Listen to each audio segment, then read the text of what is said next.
Hello students, मैं professor Sandeep sir Tausif tutorial में आपका सभी का स्वागत है।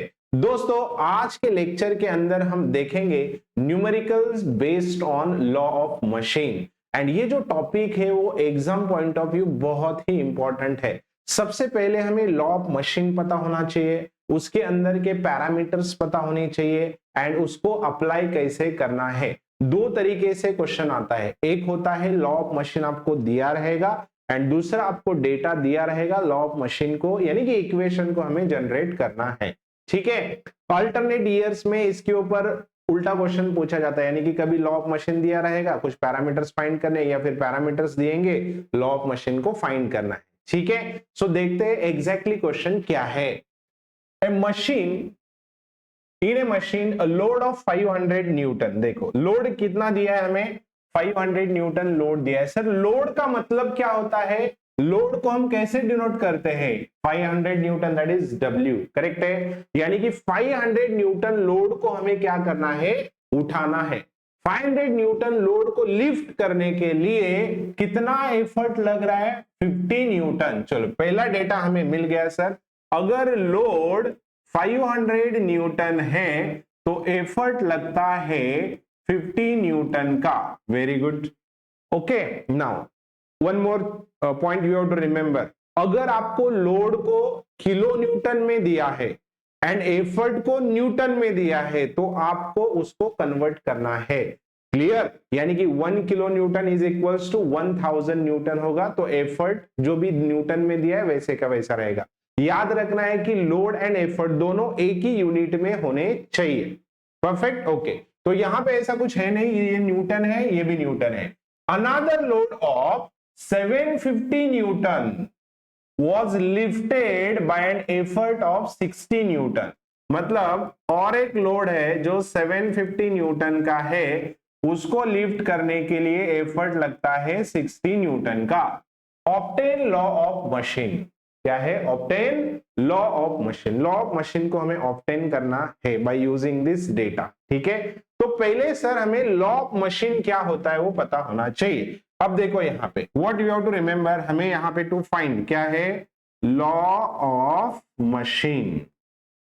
Sir law of machine means exactly हमें क्या फाइंड करना है, तो as law of machine P is equals to क्या होता है, mw plus C. So P क्या होता है सर, एफर्ट होता है। P क्या होता है, एफर्ट होता है। W क्या होता है, लोड होता है। C क्या होता है सर, यहाँ पे तो C बोले तो कांस्टेंट है, ये C का मतलब होता है इनिशियल एफर्ट, जो लॉ ऑफ मशीन में हमने देखा था, करेक्ट। एंड M होता है slope. So law of machine को फाइंड आउट करने के लिए हमारा टारगेट क्या है, हम ये M को फाइंड करना है एंड C को फाइंड करना है। PW तो वैसे ही रहेगा। ठीक है, ओके। नाउ अब देखो, इसको सॉल्व करने से पहले ये जो इंजीनियरिंग मैकेनिक्स या जो मैकेनिक्स सब्जेक्ट है, इसका एंटायर कंटेंट जो है फ्रॉम चैप्टर 1 से, यूनिट 1 से लेकर यूनिट लास्ट यानी कि 6-5 तक जितना भी कंटेंट है वो अपने तोशिप ट्यूटोरियल एप्लीकेशन के ऊपर अवेलेबल है। देखोगे तो यहाँ पे आप ओपन करना, डाउनलोड करो ऐप तोशिप ट्यूटोरियल्स, उसके अंदर हमें मिल जाएगा इंजीनियरिंग मैकेनिक्स EGM के scheme as per the latest syllabus, जितना भी कंटेंट है वो अपने ऐप के ऊपर अवेलेबल है। ठीक है, तो यहाँ पे देखोगे कंटेंट में देखना, this is simple lifting machine है, एनालिसिस ऑफ फोर्सेस है, इक्विलिब्रियम है, फ्रिक्शन है and centroid and centre of gravity है। ठीक है, एकदम सिंपल लैंग्वेज में इसको एक्सप्लेन किया है। आप इसको डाउनलोड करो, इसके ऊपर अच्छे से स्टडी करना, आपको अच्छे मार्क्स डेफिनेटली मिलेंगे। ठीक है, सो देखते हैं क्वेश्चन के अंदर क्या एग्जैक्टली करना है। अब law of machine P is equals to MW plus क्या है, C है। ओके, अब देखो ये W is equals to 500 newton, P is equals to 50 newton, W is equals to 750 newton, P is equals to 60 newton. तो मैं क्या करता हूं, अभी इसको यूज करता हूं। देख, देयरफॉर यहां पे लिखता हूं as law of machine is क्या है, P is equals to MW plus C। This is the law of machine का इक्वेशन। सो P कितना है, एफर्ट सर 50 न्यूटन, m हमें पता नहीं है, इंटू w कितना है 500 न्यूटन प्लस वॉट c। तो ये हो गया सर हमारा इक्वेशन नंबर 1, या फिर ऐसे लिखता हूं 50 is equals to 500 m plus c। This is equation number 1। ठीक है, अब सेकेंड डेटा को यूज करते, दैट इज 750 को उठाने के लिए 60 न्यूटन लगता है। तो यहां पे क्या आएगा sir 60 is equals to m into 700 plus 750 plus c। This is equation number 2, या फिर ऐसे लिखता हूं 750m प्लस c। ठीक है, ये हो गया अपना इक्वेशन नंबर 2। अब क्या करेंगे सर, यहां पे देखोगे तो ये एक इक्वेशन है, ये एक इक्वेशन है और ये एक इक्वेशन है। अगर मैं इक्वेशन 2 से इक्वेशन 1 को सब्ट्रैक्ट करता हूं तो मुझे कुछ तो मिलेगा। अब कुछ तो मिलेगा, क्यों फाइंड करना है, बिकॉज हमें वेरिएबल्स फाइंड करना है, that is m and c, तब जाके हमें लॉ ऑफ मशीन मिल जाएगा। ओके, तो सब्ट्रैक्टिंग, यहां पे लिखता हूं सब्ट्रैक्टिंग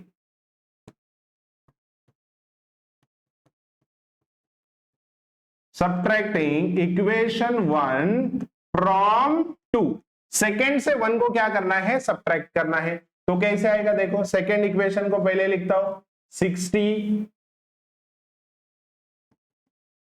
60 इज इक्वल्स टू कितना है 750m plus c, and this is 50 is equals to 500m plus c।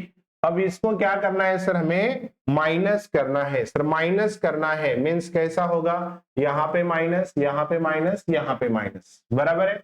आपने मैथ्स में simultaneous equation by using what elimination method use किया रहेगा। अब देखो यहां पे माइनस करता हूं, 60 माइनस 50 कितना हो जाएगा 10, देन 750 माइनस 500 कितना हो जाएगा, 750 माइनस 500 कितना हो जाएगा, ये 250m plus what c, correct. अब ये c में भी देखो क्या होगा, यहाँ पे c है, ये c है, तो ये हो जाएगा 0, क्योंकि इधर प्लस c है, इधर क्या है माइनस c है। अब आप बोलोगे इधर भी प्लस है सर, हम सब्ट्रैक्ट कर रहे हैं, तो c माइनस c हो जाएगा 0। तो इक्वेशन क्या बना अपना 10 is equals to 250m। So m को इधर ही रखेंगे, सो 10 डिवाइडेड क्या हो जाएगा 250, सो विच इज 1/25। तो देयरफॉर यहां से सर हमें m मिल जाएगा 1/25 कितना आता है 0.04। ये हो गया आपका वैल्यू ऑफ m। अब क्या करेंगे, देखो ये m को हम क्या करेंगे, इक्वेशन 1 में सब्स्टिट्यूट करेंगे। Therefore put m is equals to 0.04 in equation 1 और 2। 1 में रखो 2 में रखो, कोई प्रॉब्लम नहीं है, मैं 1 में रखता हूं। तो 1 क्या है sir 50 is equals to 500m plus c है, so 50 is equals to 500 into 0.04 plus c। तो सर यहां से मुझे ना क्या मिल जाएगा, देख क्या मिल रहा है 500 इंटू 0.04, ये मिलता है सर 20 प्लस c। अब ये 20 को इधर लेके आऊंगा तो क्या होगा 50 minus 20 is equals to c, so हमें मिल जाएगा c is equals to 30, correct है। अब हमें सर m मिल गया 0.04, c मिल गया 30, सो क्या मैं ऐसे लिख सकता हूं, देयरफॉर लॉ ऑफ मशीन कैसा होगा, देखो ओके यहां पे लिखता हूं देयरफॉर लॉ ऑफ मशीन। अब ये जो m एंड c हमने फाइंड आउट कर दिया है ना, ये m एंड c को हम क्या करेंगे लॉ ऑफ मशीन के इक्वेशन में रखेंगे, ठीक है। सो इधर लिखता हूं देयरफॉर लॉ ऑफ मशीन क्या है, p is equals to mw plus c। So mw plus c, अब m एंड c का वैल्यू हम सब्स्टिट्यूट करेंगे। m कितना है 0.04 प्लस c कितना है 30। सर ये हो गया अपना final answer, this is our law of machine, clear. तो हमें बस एक लॉ ऑफ मशीन का इक्वेशन को जनरेट करना था। 4 मार्क्स मिलेंगे, देखो कितना सिंपल है। 2 एफर्ट यहां पे देखना, इधर W दिया है, एफर्ट दिया है, W दिया है, एफर्ट दिया है, तो इसका यूज करके हमने क्या किया, M एंड C को फाइंड आउट कर दिया एंड M एंड C को सब्स्टिट्यूट किया ये वाले इक्वेशन में, M एंड C को सब्स्टिट्यूट किया P is equal to MW plus C में, तो इससे हमें क्या मिल गया, लॉ ऑफ मशीन मिल गया। अब आगे जाके इसको एक्सटेंड भी करते हैं, कैसे करते हैं, पहले ये इक्वेशन को जनरेट करो, बोलेंगे if W is equals to 4000 newton find the effort required. तो करना क्या है, ये जो W है यहां पे 4000 रखना है, तो 4000 के लिए कितना एफर्ट लगेगा मिल जाएगा। For any load you can find the effort required to lift the load by using this equation for this particular machine. यानी कि ये मशीन के लिए एफर्ट कितना लगेगा लोड को उठाने के लिए, ये आप ये इक्वेशन से फाइंड आउट कर सकते हो। ठीक है, आई होप आपको यहां तक समझ में आया रहेगा। सो रिमेंबर, अगर आपको अच्छे से स्टडी करना है, एग्जाम में अच्छे मार्क्स लाना है, तो आप तोशिब ट्यूटोरियल्स एप्लीकेशन को डाउनलोड करो, जो कि प्ले स्टोर में भी है, iOS में भी है। आप बहुत ही आसान हिंदी में उसके अंदर पढ़ाया गया है, एंटायर कंटेंट है लेटेस्ट एज पर द के स्कीम। ओके, थैंक यू, मिलते हैं अगले वीडियो में।